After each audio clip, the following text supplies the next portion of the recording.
এই যে বন্ধুরা, মাছের ডিম সব ভাজা হয়ে গেল। এবারে ভাজা হওয়ার পর এবার রান্না করছি। প্রথমে তেল দেব, কড়াতে তেল দিচ্ছি। তেল দিয়ে দিলাম। এবারে একটু 5 ফোড়ন দেবো।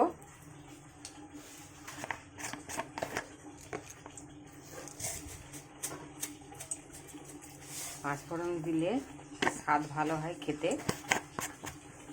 5 ফোড়নটা ভাজা হয়ে গেলে এবারে পেঁয়াজ দেবো।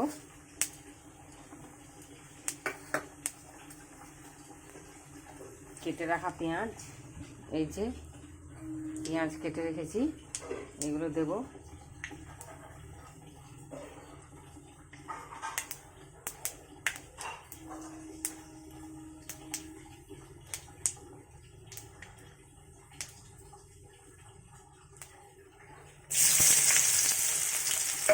পেঁয়াজ দিয়ে দিলাম। পেঁয়াজটাকে একটু নাড়াচাড়া করবো। সামান্য একটু ভাজা ভাজা হয়ে গেলে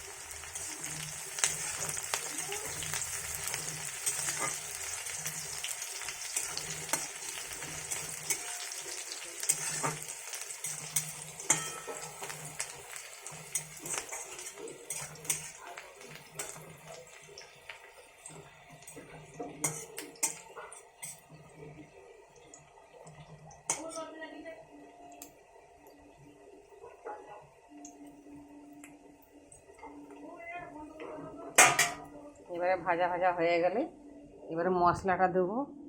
এই যে মশলা, মিক্সিতে বেটে রেখেছি মশলা, এই যে মশলাটা দিয়ে দেবো।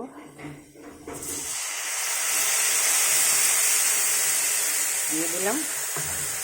এবারে নুন দিয়ে দেবো।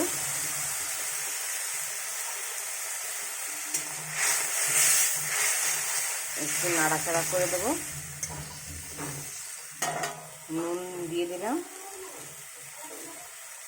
এবারে মাছগুলো দিয়ে দেবো একটা একটা করে।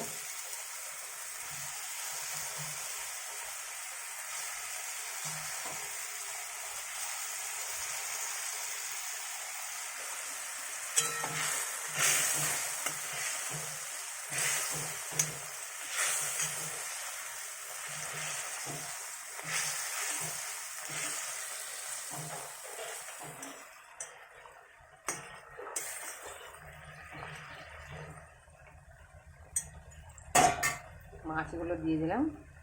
একটু ফুটবে, এবার নামিয়ে দেবো। মাছের ঝাল তৈরি হয়ে গেল।